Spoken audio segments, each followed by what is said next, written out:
తాకట్లో ఉన్న మీ బంగారాన్ని విడిపించి ఆ రోజు ఆన్లైన్ రేటుకి కొంటాం. Sharma gold company.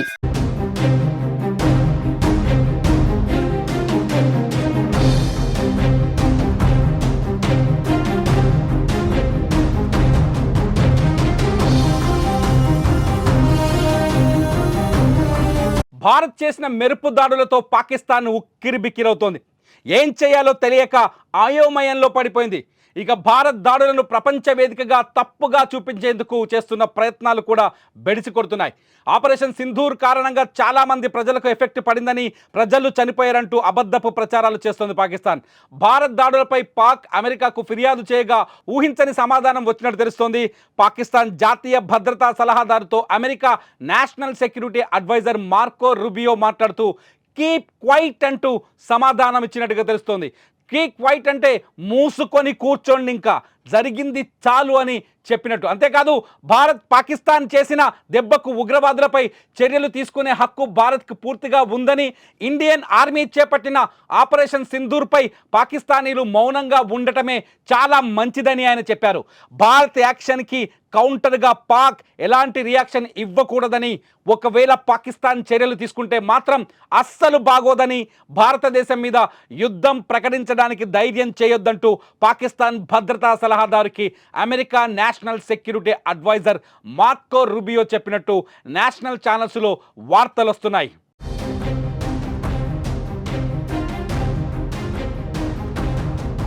పహల్గాం దాడికి ప్రతీకారంగా భారత్ దాడులు చేసినట్లు భారత రక్షణ మంత్రిత్వ శాఖ అధికారికంగా ప్రకటించిన వెంటనే అమెరికా అధ్యక్షుడు డొనాల్డ్ ట్రంప్ తన మొదటి స్పందనను వెల్లడించారు. తాము దాడుల గురించి ఓవల్ ఆఫీస్ డోర్స్ లోపలికి వెళ్తుండగానే వార్త విన్నట్టు ఆయన తెలిపారు. గతం బట్టి చూస్తే ఏదో జరగబోతుందని కొంతమందికి తెలుసు అనుకుంటున్నానని చెప్పిన ట్రంప్, భారత్ పాక్ దేశాల మధ్య చాలా కాలంగా ఘర్షణ వాతావరణం నెలకొని ఉందని అన్నారు. దశాబ్దాలుగా ఇది ఉండదని గుర్తు చేసిన ట్రంప్ ఇది చాలా త్వరగా ముగిసిపోవాలని ఆకాంక్షించారు.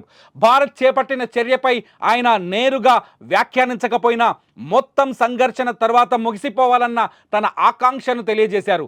ఇరు దేశాలు ఉద్రిక్తతలు తగ్గించుకోవాలని, ప్రపంచానికి శాంతి కావాలని ట్రంప్ చెప్పుకొచ్చారు.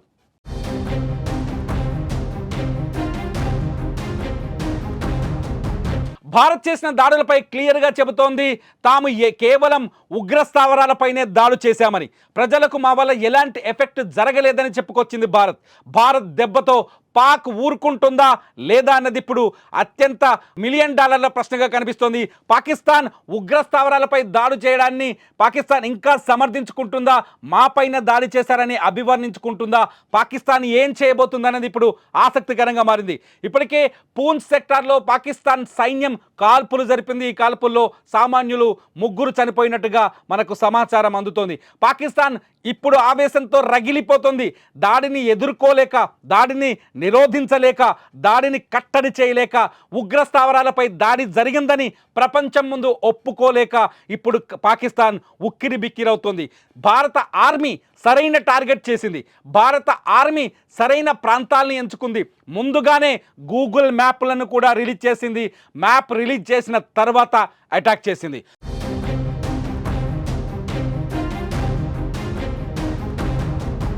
భారత ఆర్మీ టార్గెట్ చేసిన 9 ప్రాంతాల్లో కేవలం ఉగ్రవాద శిబిరాలు మాత్రమే ఉన్నాయి.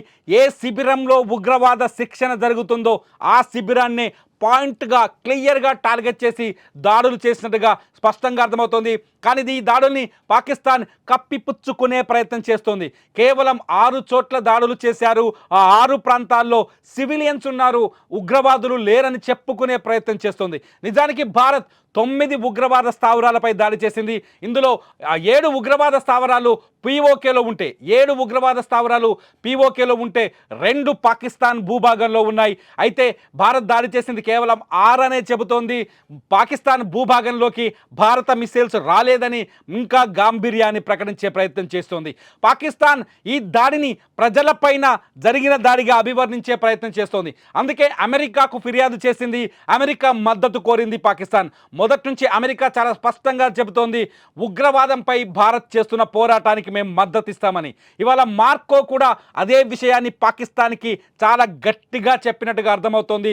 మూసుకొని కూర్చొని ఇంకా మళ్ళీ భారత్పై ప్రతీకారానికి తెగబడే ప్రయత్నం చేస్తే చూస్తూ ఊరుకోబోమని అమెరికా కూడా హెచ్చరించినట్టుగా తెలుస్తుంది. ఎందుకంటే పాకిస్తాన్లో తయారైన ఉగ్రవాదం అమెరికాను కూడా ఎఫెక్ట్ చేసింది, అమెరికాను కూడా ఇబ్బంది పెట్టింది. ప్రపంచంలో అనేక దేశాలు పాకిస్తాన్లో తయారైన ఉగ్రవాదం ద్వారా ఎఫెక్ట్ అయ్యాయి, ఇబ్బంది పడ్డాయి. అందుకే ఉగ్రవాదానికి వ్యతిరేకంగా భారత్ తీసుకున్న ఈ చర్యలతో ఉగ్రవాదాన్ని నిరోధించాలని కోరుకునే ప్రతి దేశం, అది భారత వ్యతిరేక దేశమైన ప్రతి దేశం పాకిస్తాన్ ఇవాళ ప్రపంచ వేదిక పైన కట్టడి చేస్తోంది, నిలబెట్టి ప్రశ్నిస్తోంది. మీ దేశంలో ఉగ్రవాదం ఉంది అని, మీ దేశంలో ఉగ్రవాదం వల్లే ప్రపంచ శాంతికి, దక్షిణాసియా శాంతికి విఘాతం కలుగుతుందని.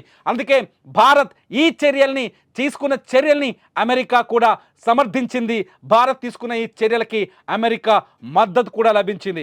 ఇంకా మిగతా దేశాలతో కూడా భారత విదేశాంగ శాఖ, అట్లాగే భారత రక్షణ సలహాదారు అజిత్ దోవల్ కూడా ప్రతి దేశానికి దాడి ఎలా జరిగిందో ఆయన వివరిస్తున్నారు, చాలా స్పష్టంగా ఎక్స్ప్లెయిన్ చేస్తున్నారు. మేము చేసింది ప్రజలపైన దాడి కాదు, కేవలం ఉగ్రవాద సంస్థలపైన, ఉగ్రవాద సంస్థల షెడ్లపైన, స్థావరాలపైన అని చెప్పేసి చాలా స్పష్టంగా పాకిస్తాన్ ఇప్పటికైనా తోక ముడుస్తుందా, పాకిస్తాన్ ఇప్పటికైనా బుద్ధి తెచ్చుకుంటుందా, పాకిస్తాన్ ఇప్పటికైనా తాము చేస్తున్న తప్పుని తెలుసుకుంటుందా, భారత్ లాంటి శాంతియుత దేశాలని ఇబ్బంది పెట్టకూడదని పాకిస్తాన్కి గుణపాఠం నేర్చుకుంటుందా లేదా? అసలు మీరేమనుకుంటున్నారు? అమెరికా మద్దతుని ఎలా భావిస్తున్నారు? పాకిస్తాన్ ఇప్పుడు తోక ముడుస్తుందా లేదా? మీ అభిప్రాయాల్ని ఈ వీడియో కింద కామెంట్ చేయండి. మీ కామెంట్స్ పైన నేను మరో వీడియో చేస్తా. చూస్తూనే ఉండండి సుమన్ టీవీ.